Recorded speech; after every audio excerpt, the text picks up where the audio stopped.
in Canada, 71% of businesses have Office 365. If you are comfortable with using more than just Word, PowerPoint, and Excel, you are going to set yourself up for success. My career is based on helping other people use this technology, so until everyone's using AGI, that's kind of what I want to help them do as well. This episode is brought to you by the Redline Report by Brandjitsu.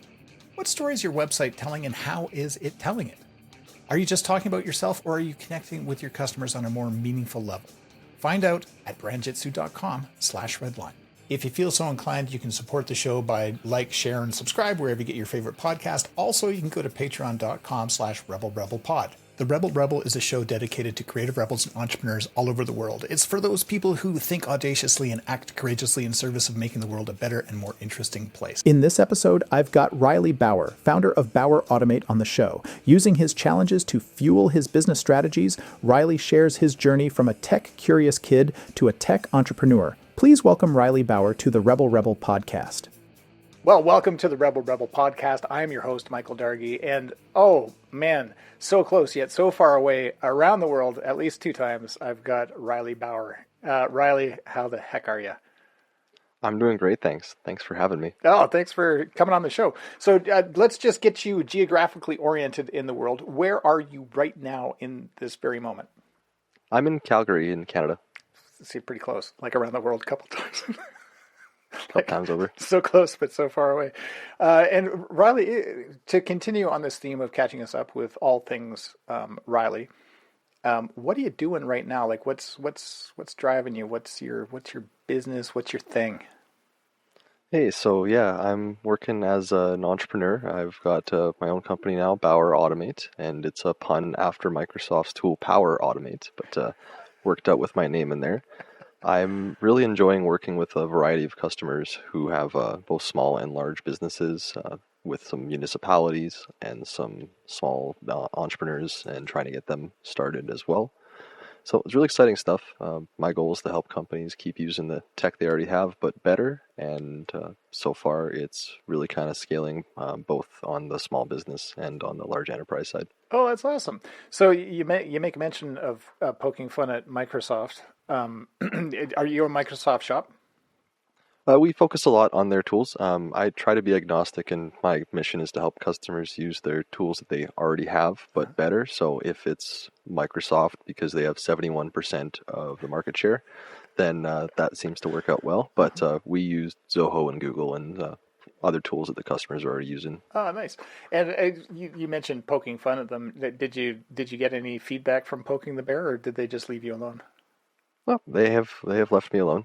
They let me sign a partner agreement and even send me a little commission here and there. So. Oh, nice. That's awesome. Okay, so that's really cool. Now, are you like a hands-on guy?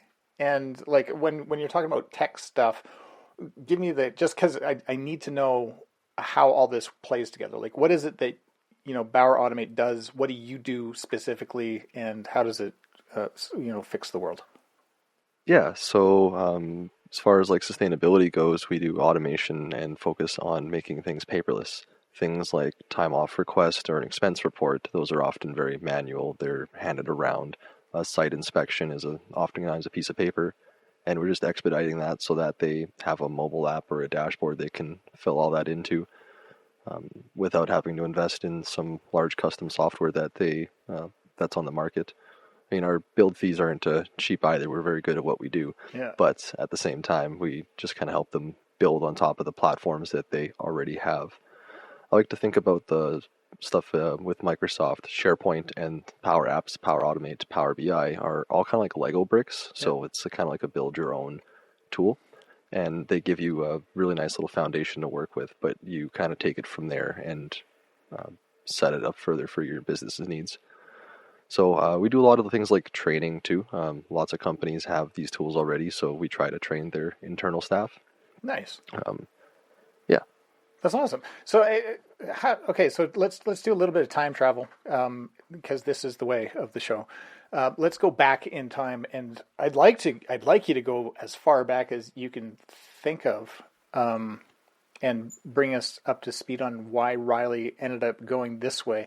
I'd like to understand why you started your own thing eventually, but I figure it must start somewhere. Yeah, well, I guess it starts with Riley's lab. I was about 8 or 9 years old, and we had to build a little train set that I was working for some model trains. And I got some cardboard and walled up the sides too, and put a little door on front, and my family could drop off their broken electronics, and I could try to fix them. What? So, Really? kind of started right when I was really young. It was curious. I started taking apart like the VCR and alarm clocks when I was like 5 or 6 years old. I was given a screwdriver, and that was a dangerous decision on my parents' behalf. Oh man, your parents must just love that so much. They love that so much. You're right on that one. Now, did they give you a screwdriver, or did you happen just to find a screwdriver? No, I'll leave that one to the imagination. Amazing. So isn't that something?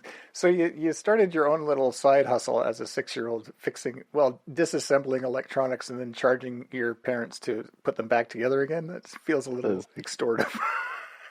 Yeah, it's better than lemonade stand. That's true. I could take their lemons and charge them for lemonade too. Yeah, disassemble the lemons and reassemble them into something different. I see the theme. The through line. And then it just went from there. I mean, simple jobs like a paper route, and eventually my first real job was actually working at a vacuum repair shop, and learned a little bit about electric motors and how to fix a vacuum cleaner, which was kind of cool. And that kind of sparked a little bit more of an interest in the creative side of things. And then it's probably about 13 or 14, and I got a guitar, and that kind of changed the trajectory of what I wanted to do. I really wanted to be a music producer and work in a studio. And that kind of grew into learning a little bit more about what I liked about myself and how I could quickly pick up little things like the instruments. But that does tie into the theme of our conversation here a little bit later with the ADHD, is the bouncing back and forth between those. Yeah. I found that while I started learning an instrument, I didn't hold an interest for very long. So as soon as I started playing guitar, I wanted to learn bass, and then I figured if I want to be a music producer, I should play drums a little bit too, and some of that all stuck. And then kind of as I got through high school, I started doing some DJing and kind of got a little bit of an entrepreneurial taste there, DJing a couple of parties or weddings and getting paid a few bucks for those. I think one of the coolest things I got to brag about was I was 18 years old, and I got flown to Vancouver to DJ one of the beach volleyball tournaments, and that was some pretty good street cred at that age. No kidding. That's amazing. You must have had some swagger. Oh, I did indeed. But then it was really about the second year university when I got a little bit more of an actual opportunity to be entrepreneurial. Besides trying MLM or two that friends tried to sway you in, I ended up going with working as one of the painting franchises, and ended up being the franchisee. So I got kind of an opportunity to do some marketing, some accounting, run the business, and learned a lot about painting too. I painted way too many houses way too late at night, but learned a lot about entrepreneurship kind of right through the fire, and I thought that was a great experience. That's awesome. I mean, all of this, I'm sure, helps you in what you do today. Like, are these transferable skills, I would think? A lot of it is. I mean, when you're looking at some of the entrepreneurial things, being on your own, doing door-to-door sales, that's a good hustle that I think everyone should get some of those battle stripes, because that really kind of changes the way that you can approach working broadly with people. And I think it was kind of eye-opening too, to interact with more people than I would normally have in the regular context of my day. Yeah. And to sort of, I don't know, to go sideways a little bit on this conversation, what made you start Bauer Automate? Like, why do your own thing? Did you were you working for somebody else and then decide to do your own thing, or was this always just going to happen? Yeah, I was working for someone else and did my own thing. I mean, my real history kind of came right after I'd finished up with the painting business. My next job was working for a large F500, and I got an internship there in the health and safety team. I was doing a business degree and music because I thought that'd be a good mix to be a music producer, but a couple of the HR classes nudged me into the safety role. man, safety was, I think it's pretty good as a far as like, with the people, but safety was not necessarily for me. As far as like what the actual type of the job was, a lot of it was transcribing paper forms that people would fill out in the field and entering them into their database. It was quite tedious, and I kind of, I saw that that's a problem that a lot of companies have, is there's a lot of manual entry where things are touched by more than one person, and that's one of the top time management ideas is that you only touch paper once. Oh, very cool. Okay, so that's, I guess, so you're a problem solver, clearly. I'm a problem solver, yeah. And then they let me loose. They showed me this tool called SharePoint that they needed some help to fix, and that really kind of inspired me to shift gears. I switched my major into IT management and got more into looking at how we could build solutions and strategy on the tech side for companies. And then I earned some stripes as a junior help desk technician for a little bit, which I thought was actually great exposure. I got a little bit of everything and got to see how multiple businesses were doing things. And quickly after that, I decided that I wanted to work for a company that was more focused on building solutions and solving problems, not just reactionary, like a lot of IT is. And within about a year of working there, I just realized that I was really good at what I do. I really like these tools, and because I've been focused on it for the last few years, I started becoming the kind of go-to person. And I wanted the opportunity to be the go-to person for more people. I like doing some teaching. We're working for some nonprofits. And I kind of have the power to do that if I'm running my own company. Right. So after I got a little bit comfortable with my skills, I went to get a couple certifications so I could show the market that I have the skills I say I have.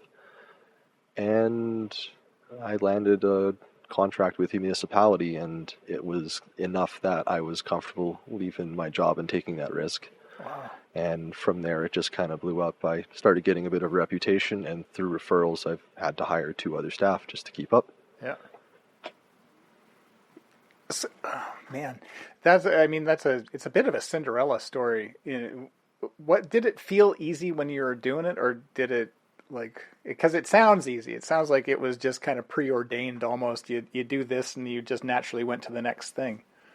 Well, as I talk it through with you, it does kind of seem like a lot of these things were the steps. I mean, going back to the little Ryley's Lab story, there was always a little bit of, I want to do things my way, and I have standards for myself that I couldn't do with other organizations. So I think it just drove me to want to do this for kind of have more control over what I could be spending my day on and how I could be focusing my time. Like I said, helping some of the not-for-profits, I can choose my own rate for that and help where I can on my own causes. Oh, that's great. Well, so let me do another little zig a different direction, because you mentioned it earlier. Let's talk about ADHD for a minute. And it seems like this has kept your attention for a good amount of time as you build this thing, and that it must scratch an itch somewhere deep in your cerebellum and keeps you moving and challenged, I guess, is the thing. So could you talk a little bit about that, and maybe what struggled, if you had any struggles with it, and how you overcame it? Yeah, it's pretty ironic. I've kind of made a job out of helping people be more productive throughout their day, but I struggle to drink my own Kool-Aid on that. I was definitely worried about being an entrepreneur because I have struggled with time management. I mean, on the interviews, they always want you to say you're good at it, but I'm not, and I've realized that. So I've worked to learn how to use some of the systems that I have in place, and I think being a productivity consultant and teaching people how to use their tech has really kind of given me some patterns I can hold myself accountable to. Yeah.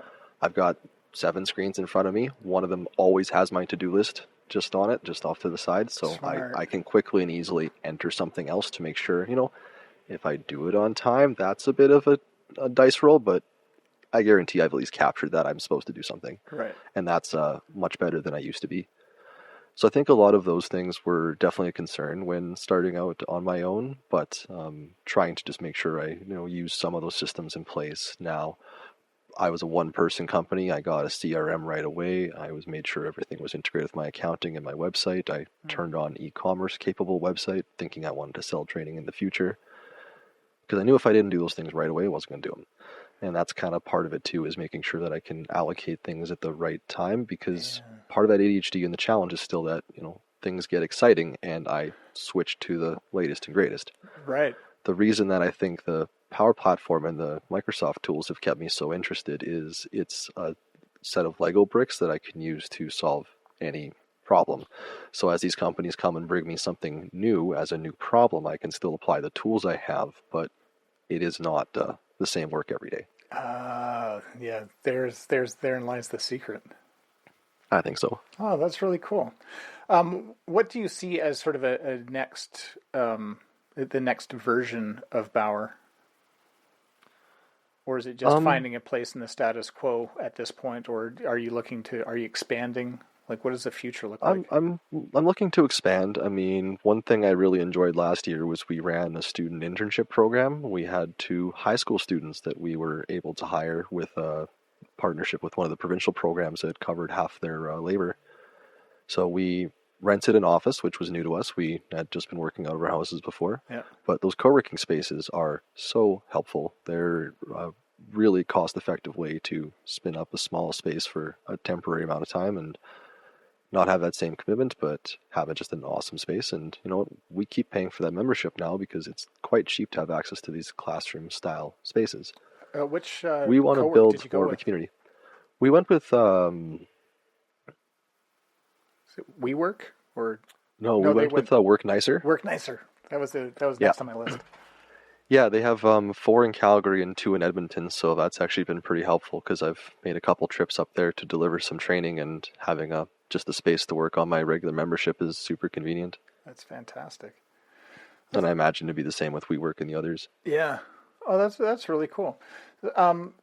So you say you're growing and expanding. Is that just taking on more clients? Like, what does that mean? Taking on more clients, but also looking at how we can scale up some things on the recurring revenue and the design front too. Yeah. So we're trying to build a couple template applications that we can kind of put out to the market. There's a little marketplace that Microsoft enables for us. They take a small fee, but we can basically just build a solution and publish it to their marketplace and see who's interested in either buying it as a whole or on a subscription. Nice. But I think training is huge here. The pandemic really opened up a lot of interest in people starting to change their careers. They had a little bit more flexibility and comfort with some of the government programs that enabled them to, do a little bit of reskilling. So we're working on a couple different courses that we're going to try to release to the market here on Udemy and on our website and a few other places. Just trying to get a little bit more awareness about these tools. I mean, like I said, in Canada, 71% of businesses have Office 365. So if you are comfortable with using more than just Word, PowerPoint, and Excel, you are going to set yourself up for success. Yeah. I've found that I am overbooked right now and we're quite busy. And as soon as my team gets their certifications, they become quite busy as soon as they start having that. It's kind of been like a little radar or something. Everything's kind of coming right towards us as we start trying to go for that market awareness. That's awesome. But I think selling courses is cool, and we want to do an admin course.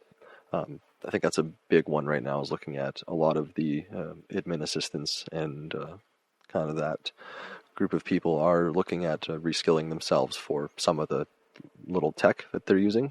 They end up wearing a lot of hats. So let me ask this: where does AI fit into this in your world? AI is pretty exciting. I think it's really helpful for someone like myself. I've struggled with streamlining my ideas. I can kind of throw a bunch of ideas at the wall and lay them out, but using some of the tools like AI have been really helpful for me to structure my ideas in a more logical way. Yeah. So I don't repeat myself or lay things out in some of the tangents with the way that my brain works. Yeah, but that's been really helpful. Oh, that's good. How do you see that impacting tech and what you do. Is there, I mean, if AGI shows up tomorrow, are you screwed or are you still good? I think I'm still good. I mean, my career is based on helping other people use this technology, so until everyone's using AGI, that's kind of what I want to help them do as well. Yeah. I just taught an AI course through one of the universities here, and that was really cool to look at just how some of these modules are being used in different organizations. Yeah. But I do think that it's looking at changing the way that we work. As a developer, I'm already been using AI for a few years with the Power Platform Yeah. because it's low code, and that's really just fancy for talk for somebody else's code. Yeah. And AI is doing the same. Right. Yeah.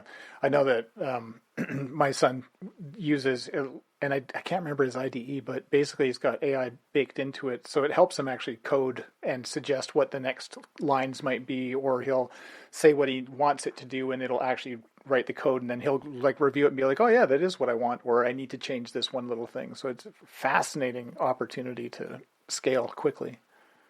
Well, I think we're going to see the 99% problem here too. Like AI is going to get it's really impressive, but that last percentile is, I think, quite a ways away compared to a lot of the expectations here. Yeah. The AI is accelerating development, like you said, with your son using Visual Studio and Copilot.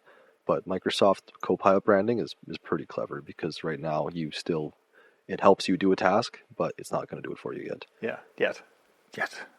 Dun, dun, dun. Dun, dun. Oh, I was going to ask about your training. Are you planning? I mean, this is clearly online if it's Udemy and stuff like that. But are you doing in-person stuff, or are you focusing more on just, I like doing the in-person stuff as well. It depends on the audience. I think that, obviously, looking at from a business perspective, online recorded courses are way more scalable than online delivered courses, which are more scalable than in-person courses. Yeah. But I think there's still a time and a place for that, and we're trying to do a lot of community awareness. My company actually just took over the Calgary Power Platform user group with a partnership with Microsoft. So I just inherited a group of about 550 members, and we're responsible for throwing their events. Wow. So we're trying to do some more awareness things, like we're going to have an office hours where we can help someone solve a problem. Of course, we're going to be smart with business, though. It's therapy rules. You get to 90% solved in that session, and then they got to come back and become a customer. Yeah, right on. To finish her up, but that's really cool. And I don't, correct me if I'm wrong, but it seems to me, if I remember correctly, and this is going to sound so weird to say it this way, you have got some big street cred with the Microsoft world. Is that fair to say? Like, you're kind of a big deal in this circle? I'm trying to become an MVP to be an official big deal. Those are the people who write the books and the blogs, and I've captured most of my ideas on blog drafts. I'm working with an editor to hopefully get more of those out to the public now to kind of contribute some of the work that I've done already. Yeah. But as far as the certifications go, I've worked pretty hard on that. There's 7 Power Platform certifications. I'm one of only 80 in the world who have all 7, and I'm one of only 10 who's also certified trainer. Oh my God. So I get to kind of say, I'm a top 10 trainer globally, and that actually spun back around because next week I'm going to be teaching an internal course with Microsoft. So that's worked out quite well. Wow, that's awesome. Yeah. That's so cool, dude. Like, it's a little bit like tech royalty, really. I'm enjoying the glow. I'm enjoying the Yeah, I appreciate that. One of the things that we did with our summer students is we got them both to get the fundamentals certification. So the first one in that series of 7. Yeah. And it was pretty cool because the one girl was about 15 years old, and she got to brag that her sister, who was almost done university, doesn't have any Microsoft certifications, but she does. What? And to be honest, with a lot of our work, those certifications speak just as strongly as a degree does. Yeah. Yeah. Well, yeah, it's deep, specific knowledge. Yeah. Wow. Oh, that is so cool. Okay. I don't know where you are in the city, and don't tell me. It doesn't matter. But I'm gonna suggest that you're probably going to be somewhere close to the Bow River, because we all are in some way. Imagine, if you will, it is a brilliant Chinook day, right? Like it's the heart of winter, but the Chinook arch is up, the sky is blue, the sun is beating down. It's plus 20. You're walking down beside the river. There's maybe the cobra chickens have come back from south, and they're hanging out on the path. And you're thinking to yourself, "Oh, Ryley, I really wish the world knew this one thing." What is the one thing that you wish the world knew?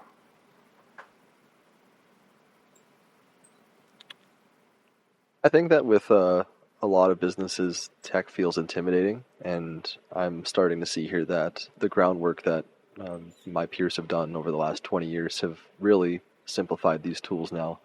I look at one of my business partner here, and he's only been using the stuff for about a year, but through ChatGPT and able to kind of use those tools, he's gotten extremely good at it very quickly.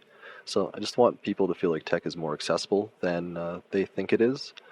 And if that's kind of holding them back for a decision, don't. There's lots of different types of tools. You don't have to be a very strong coder to get into tech. Interesting. If you had a magic wand and you were just like, oh, you know what, we really need more people here, where would that be? Where would those people go? The work that I'm doing, I shouldn't be top 10. It's really exciting to brag about that, but at the same time, I wish more people were doing this. Right now, it just seems like it's such an untapped market. Looking at just these productivity tools helping, especially, I don't want to say the aging workforce is struggling with tech, but as to put it bluntly, there are definitely more average skills in the younger generations. So I find that kind of helping them out is working out really well, and kind of showing that, this younger workforce can come in and help set up a lot of tech to keep a lot of that knowledge in the company before it goes. Nice. There's so much tech, as you mentioned, out there, and there's so many things that you can do. How do you prevent yourself from becoming overwhelmed? It's staying pretty focused. I mean, I have 7 certifications, but they're all on a very specific suite of applications. It's 4 main programs from Microsoft that they use. So, and they're all kind of like an end-to-end thing. I mean, for people's interest, there's a couple different types of developers. There's a front-end developer, so they make the app and make everything look pretty. They're kind of the ones that control everything you see. Mm-hmm. Then there is the back-end developer who's building out the database and all the stuff that's under the hood that you don't see that actually powers what's going on.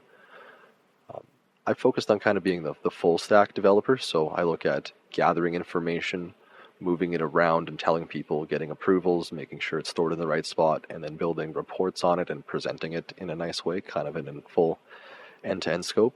But I think that there's room for a lot of different interests. If you like a lot of math and kind of data, then looking at the back end is pretty exciting. If you're more on the graphical side of things, Power Apps just rolled out a tool where you can draw an app on a napkin and take a picture of it, and it will generate the app for you. I've seen this. It's insane. It's pretty cool what they can do now. So, I mean, if you're more on the graphical side of things and you're more artistic, the front end is a great way to kind of help tailor those user experiences. Or if you're like myself, when you want to look at the problem from a high level, you want to look at it start to finish, and you take that on. And I think there's just a variety of different technology you can use. If you like websites, there's web languages, there's database languages. I'm using the Lego bricks that companies already have. Right on. Wild. You mentioned wanting to be a music producer. Do you still have any passion in that world, or any passion towards music, latent or otherwise? Yeah, I'd say it's probably a little bit latent there, but I definitely really enjoyed the music. I starting to rearrange my space to make a little podcasting studio, but I've also made sure I've got a corner for a drum set to put that together and try to at least jam a little bit with my partner.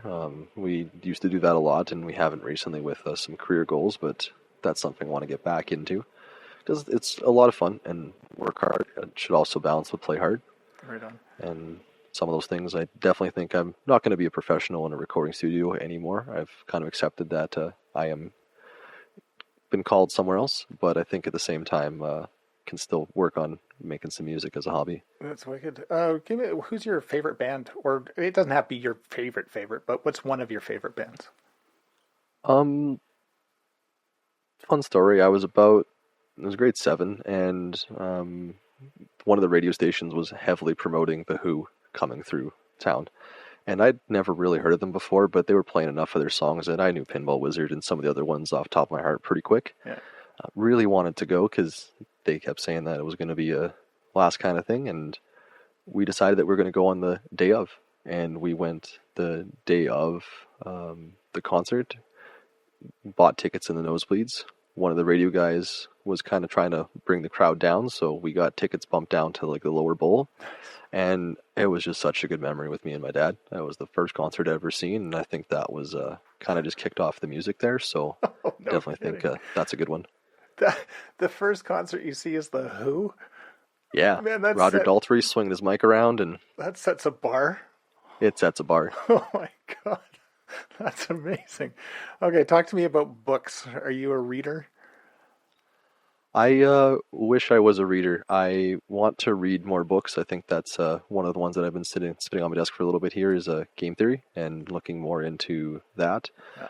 I think on the ADHD front, I was also diagnosed with autism at the same time and learned about myself that I do struggle with some of the confrontations and I don't necessarily read people in the right way. So I think looking at some of these ones that are more, it's professional development still, but it's a little different just looking at how people think, because I don't think that way. I've realized that I don't really, with social interactions, understand those things. I kind of give people the benefit of the doubt a lot more than I should in my business role. And that's kind of been a bit of a risk and a concern too when I was thinking about being entrepreneurial. I don't want to say I'm a pushover and yes man, but I struggle to say no a lot more than I would like. And I recognize that part of that is just from I can't understand those social cues. Interesting. And I mean, obviously it's a work in progress, it's an acceptance, I suppose. I don't know. But how do you navigate that, or how do you figure out how to make those better decisions? You partner yourself with someone who makes you better. Yes. I think that was something I was realizing here is it didn't have to be alone in this. And so very quickly I called up an old friend who was selling cars and said, hey, do you want to stop taking money from poor people and let's do some tech and take some of that just big slice of money that's already there. Yeah. And he signed up and he's really kind of driven me to be a little bit better, starting to push for things like getting deposits on some basic contracts. I'm really uncomfortable about that, and he's got no problem kind of pushing for something simple like that.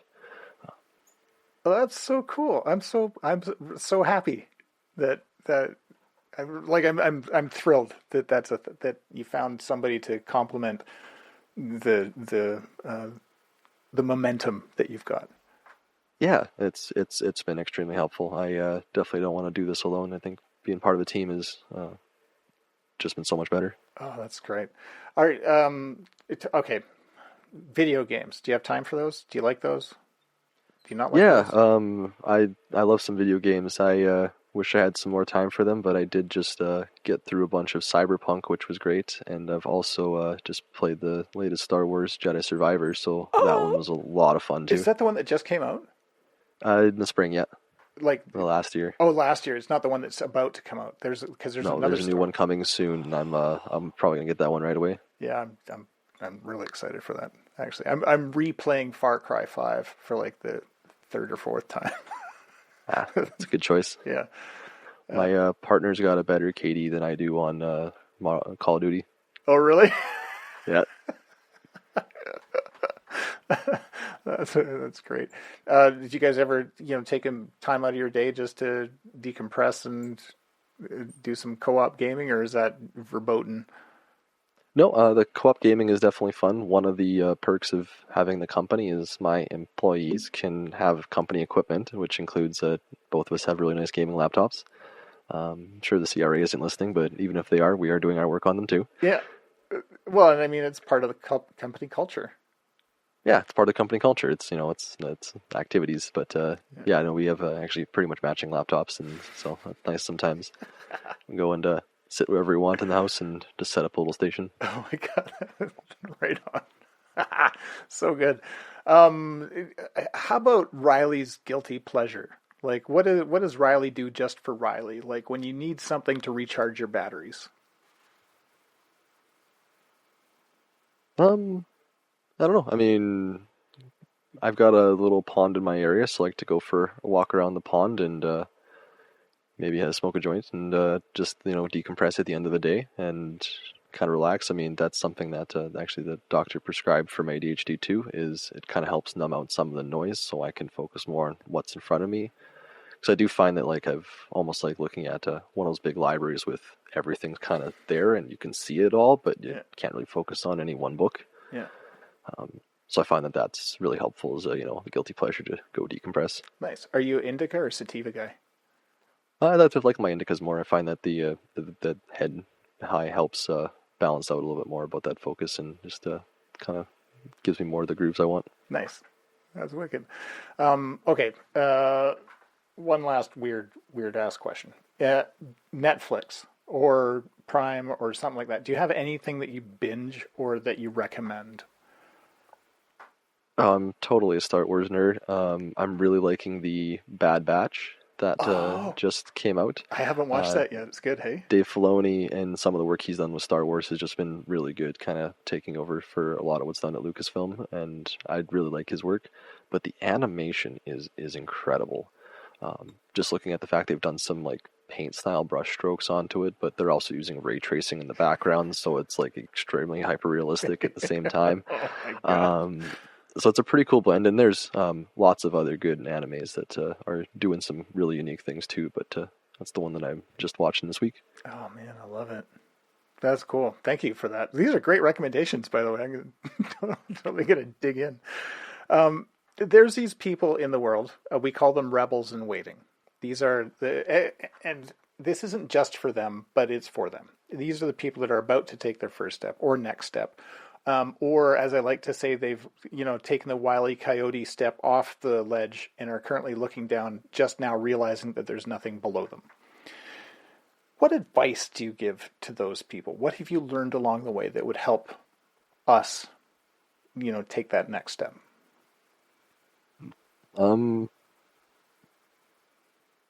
I've learned that you're not alone in this, so I found that that's been really kind of the big thing for me. Was I quit my job as an IT consultant to become an independent contractor on a small little project, but very quickly I changed my mind and wanted to be a company with a team and kind of build up more of an awareness there.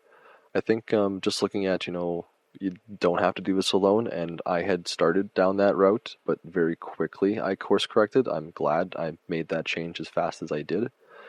So I would just say the same, looking at what you have available in the community. We sponsored the Airdrie Pride Parade last year, and one of the things that we saw was just meeting a bunch of people who didn't think that tech was as inclusive, because it is an old boys club, trying to show that there's more awareness there.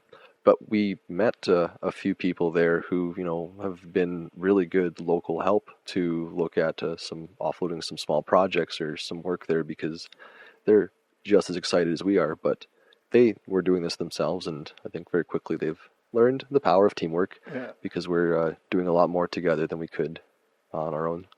And I know that's kind of cheesy, but it has been really helpful for me, just looking at some of the things that I don't do well, like manage my time, manage my priorities. Having a right hand who can kind of course correct that for me has been extremely helpful. So I definitely recommend that. Find yourself a good partner.